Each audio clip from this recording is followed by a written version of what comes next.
In today's video, I'm going to teach you how to use more than one font in a line in Squarespace. We'll keep this simple and practical. The goal is to create contrast within a single line of text, so certain words stand out from the rest. In Squarespace, the quickest way to do that is by applying different inline styles like italics and bold to individual words or phrases inside the same text block. This keeps everything tidy and consistent with your site's design while giving you visual variety right where you need it. Start by selecting the exact word or phrase you want to look different. Click and drag to highlight only that part. As soon as text is highlighted, a small formatting toolbar appears.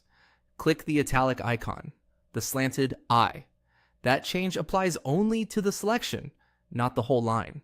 If the difference feels subtle, that's normal.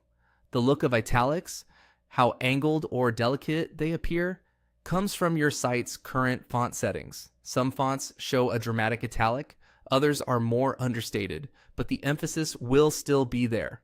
Next, choose a different word or phrase that should pop a bit more.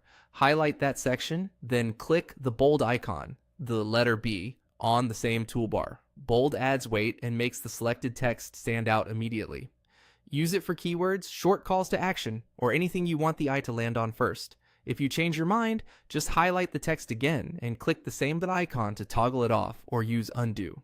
From here, repeat the process as needed across the line. Highlight, apply italic. Highlight, apply bold. You can mix and match within a sentence, but try to keep it intentional. Too many changes in one line can feel busy, so think about rhythm. Maybe one italicized phrase for tone, paired with one bold word for emphasis. As you work, click outside the selection to preview how the whole line reads together, then hop back in to fine-tune. A couple of quick tips to keep everything looking clean. Read the line out loud and make sure the emphasis matches how you want it to sound. Check for extra spaces sneaking into your highlights. Punctuation should usually follow the formatting of the word it belongs to.